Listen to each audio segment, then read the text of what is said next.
Commander Wolf was the leader of the 104th Battalion, also known as the Wolf Pack.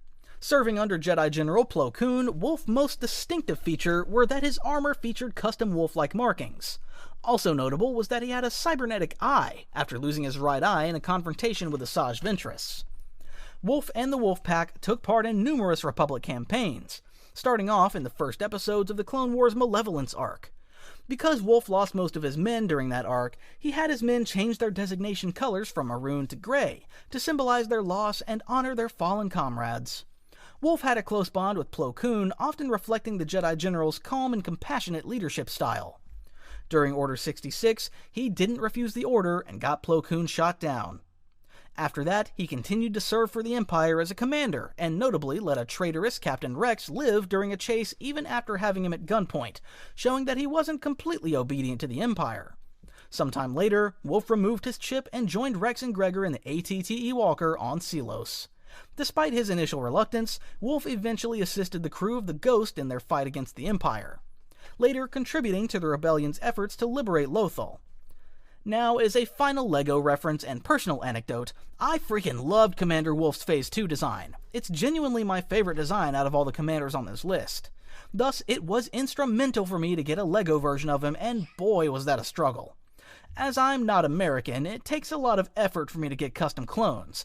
As a kid, I also didn't have a lot of money either, so there I was begging my parents to please buy me a $30 figure with $20 shipping on top of it. It worked out, and I'm now a proud owner of a custom Commander Wolf, whom I also later upgraded to a more accurate version.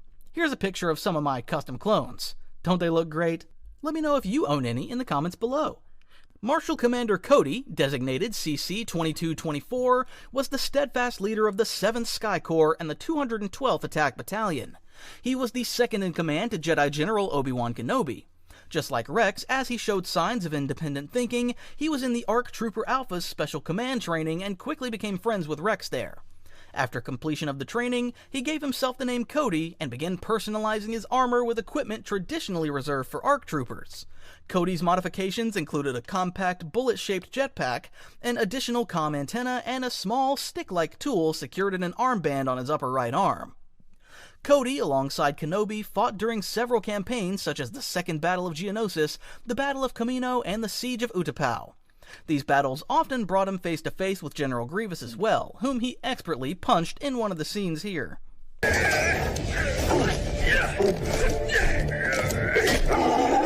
Okay, not sure if that was him throwing the punch, but jumping on Grievous like that requires an insane amount of bravery and a little bit of insanity if you ask me. Despite Cody's close bond with Obi-Wan, he executed Order 66 without hesitation.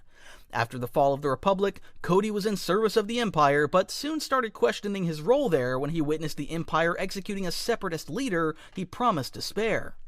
His disillusionment led him to desert the regime after one final mission alongside Crosshair, where they fought separatist battle droids one last time.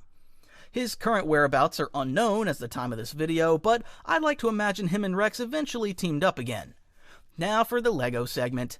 As LEGO for the longest time refused to release a Phase 2 Commander Cody, anyone wanting this figure turned to custom LEGO clones. Look at this custom LEGO Cody I got. Looks great, doesn't it? Even now, with there being an official LEGO Cody, I don't think I'll ever go back from the custom clones again. Let me know which one you prefer, but for me, it's custom LEGO clones. Marshal Commander Bakara was one of the most distinctive commanders in the Republic. Unlike most clones, Bakara received unique training from Court Davin, a former Conquered Dawn journeyman protector. Through Davin's mentorship, Bakara absorbed the traditions of the journeyman protectors who were lawmen of the Outer Rim, developing a strong sense of law and order. However, this unconventional upbringing set him apart from his fellow clones. Bakara's use of the Conquered Dawn dialect created linguistic differences, shaping him into an independent individual, often regarded as a loner by his fellow clones. Bakara's natural talents as a soldier earned him a place in the Elite ARC training program under the guidance of Alpha 17. After completing the training, Bakara was given command of the 21st Nova Corps, famously known as the Galactic Marines, alongside Jedi Master Ki-Adi-Mundi. Despite his solitary nature, Bakara developed a close friendship with Commander Neo. Together, they often came up with different combat techniques and strategies. Bakara's modified Phase 2 armor stood out for its distinct features, and it included heated pads on the helmet's air filtration units to retain warmth in cold, windy conditions. Bakara's individuality quickly influenced the Galactic Marines under his command. Known as one of the most outspoken commanders, Bakara upheld exceptionally high standards for his soldiers. He demanded excellence and was unafraid to transfer troopers who failed to meet his expectations to other units. He believed that rigorous training fostered camaraderie, and that camaraderie in turn encouraged soldiers to take greater care in protecting one another in battle.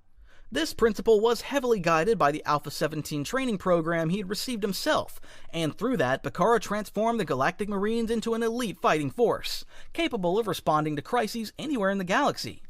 Bakara's dedication to his troops, combined with his aggressive but effective tactics, earned him the respect of Ki-Adi-Mundi, who regarded Bakara as a true prodigy in warfare.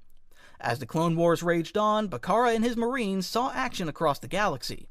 During this time, him and Mundi were at times at odds with each other due to their different tactics. However, Bakara did develop a great amount of respect for the Jedi General in their time together. Bakara's leadership and resolve were most evident during the Battle of New Bornalex, where the Marines' prototype weapons malfunctioned, leaving them to rely solely on their suit-enhanced physical strength. Refusing to retreat or surrender, Bakara led his soldiers in hand-to-hand combat against the Separatist droids, truly showing how relentless his Marines were. When Order 66 was issued, Bakara hesitated for a moment, but then executed the order without mercy, killing Ki-Adi-Mundi on Maigito. He later also said that he would have shot Mundi a lot earlier if he had known that Mundi and the Jedi were conspiring against the Republic. It's unknown what role he played in the Empire, but they would be rather wasteful to not take advantage of a commander like Bakara. With this said, let me know if you like Bakara. He's probably the most unique clone commander of them all. Now let's move on to his best friend. Marshal Commander Neo was the coldly efficient leader of the 91st Reconnaissance Corps. Just like Bakara, Rex, and Cody, his enrollment in Alpha 17's Clone Commander training program provided him the chance to form his own personality. It was during this time that he adopted the nickname Neo and became friends with Commander Bakara. However, he emerged from the program as one of the most emotionally detached and pragmatic clones, developing a reserved and morbid personality that set him apart from his brethren. This was likely the reason why he and Bakara got along so well. Together, they often devised and tested strategies for Neo's BARC Speeder Squadron. His armor was marked with distinctive red and white patterns, and featured a specialized helmet equipped with enhanced targeting optics for high-speed reconnaissance on BARC speeders. Just like Bakara, Neo sadly isn't seen during the Clone Wars TV series except for a short cameo, where he's standing in the background of Windu. Neo served under Jedi General Stas Ali during the Outer Rim sieges, including the campaign on Seleucami. During Order 66, Neo executed his Jedi General without hesitation, firing on her speeder bike and fulfilling his orders to eliminate the Jedi. And just like Bakara, it is unknown what happened to him after the Clone Wars. Commander Bllye was the leader of the 41st Elite Corps. During the early days, as his individuality grew, he developed a fascination for obscure alien cultures. His pursuit of knowledge in this area even caught the attention of the Kaminoans, and they would have deemed that behavior an anomaly, but as with a lot of other commanders on this list, they saw it as a sign for him to get into the Alpha 17's training program. Upon completion, he chose the name Bllye, inspired by an obscure alien species. He reasoned that if anyone recognized the origin of the name, they likely shared his passion for alien cultures. And if you're like me for the longest time and thought Bllye just stood for green, well, now you've learned something new. He served under Jedi General Luminara Unduli, and the 41st Elite Corps happened to be specialized in long-term deployments on alien worlds, focusing on winning over the allegiance of the native populations. Commander Bllye, through this, expanded his knowledge of alien species and customs, becoming a recognized expert in the field. Bllye's armor was uniquely customized with green markings and camouflage patterns. Notable battles that he appeared in were during the Clone Wars arc to capture Gunray in his Phase 1 armor, as well as the Second Battle of Geonosis. The most well-known battle that Bllye appeared in was definitely the Battle of Kashyyyk, though, where him and clone Captain Jek tried to execute Order 66 on Yoda before being decapitated by Yoda, marking a rather tragic end for the alien expert commander.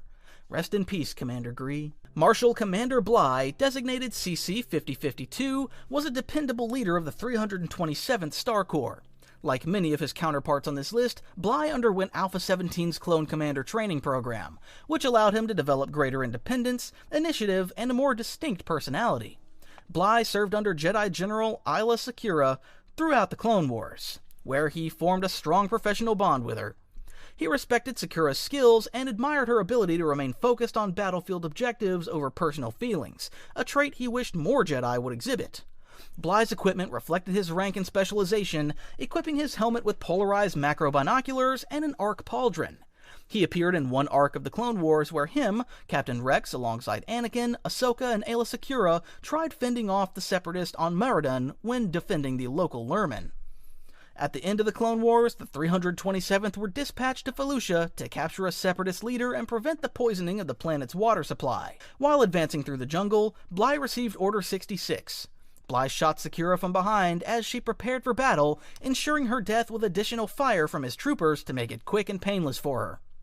After completing the order, Bllye and his unit learned of the Clone Wars' end and transitioned into serving under the Empire. Commander Rex, and yes, he is a commander as of the last season of the Clone Wars where he got promoted, is for sure the most popular clone character ever.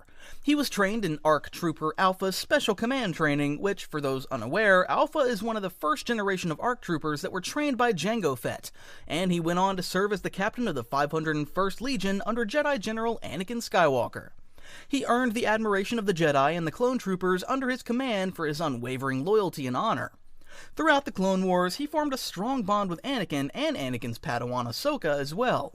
Thus, he started developing a lot of Anakin's unorthodox combat strategies and showed one of the most distinct levels of independence among all clones. Throughout the Clone Wars, we follow him and the 501st into countless battles, from defending the towering cities of Christophsis, invading the deserts of Geonosis, all the way to sieging Mandalore and fighting battle-hardened Mandalorian warriors.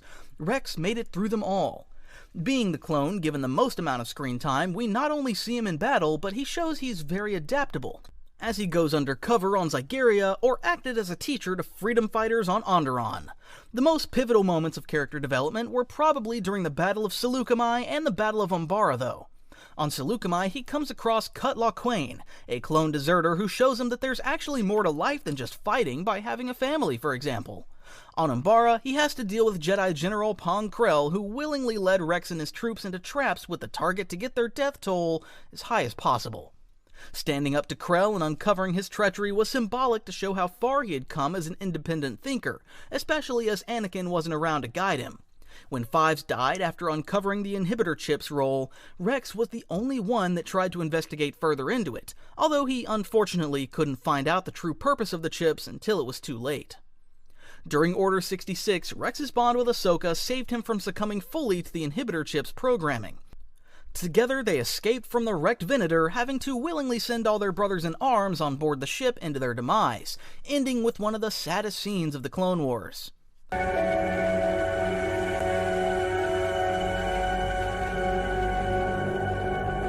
After the fall of the Republic, Rex helped and rescued a lot of clone deserters, removing their inhibitor chips and building a new life away from the army.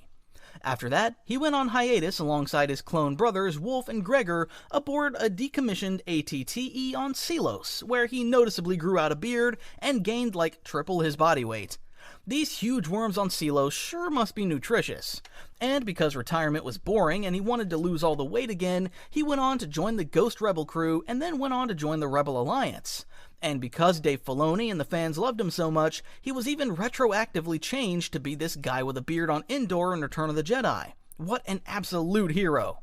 Finally, because this is a Stickman Anakin video, you know we can't talk about clones without talking about LEGO minifigures. For the longest time, the 2013 version of Captain Rex held a price tag of over $150 on the secondary market, as he was only released in one set, and literally everyone and their dog wanted to have this figure.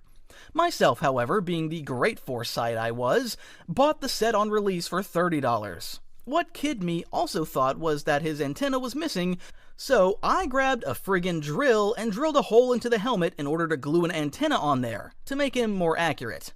Yes, so much for foresight and destroying value. Commander Thorne was a commander of the Coruscant Guard who's the embodiment of a warrior spirit. He carried a Z6 rotary blaster cannon affectionately named Hammer into battle. And if you haven't seen the connection yet, Thorne's name and design is inspired by the Marvel hero Thor.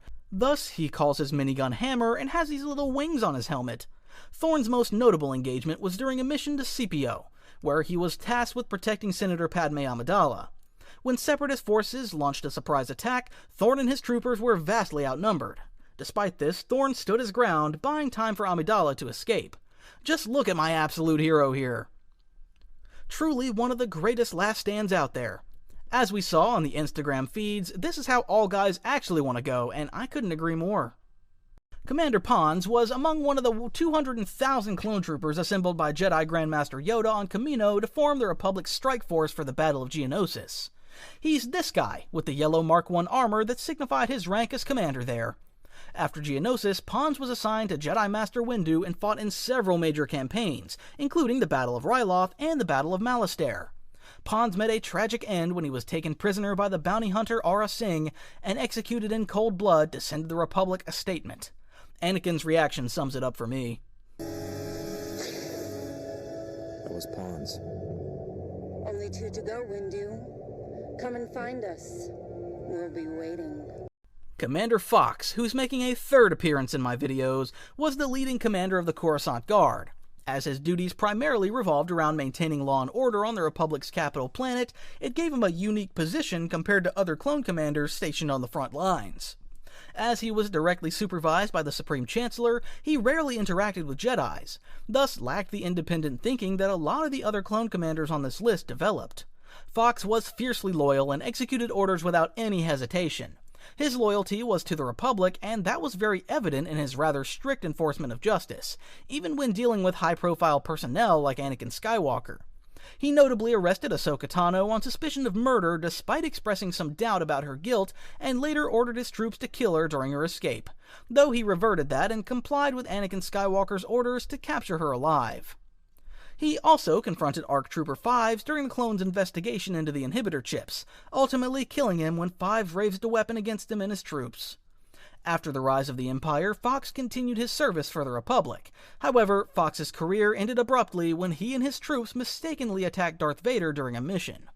Vader, enraged by the error, executed Fox on the spot, marking the end for a prominent commander of the Coruscant Guard. Now, as I just love talking about Fox, I stand by the opinion that he's the most disliked clone in the fanbase. Of course, him killing a lunatic Fives being the biggest crime. Let me give more fuel to the fire, as I'm biased against Fox and I like Fives. I think that despite him just doing his job, we've just seen a big list of commanders that all have distinct personalities. So excuse me if I dislike the one commander that seems to just be Palpatine's Muppet and blindly executes any order.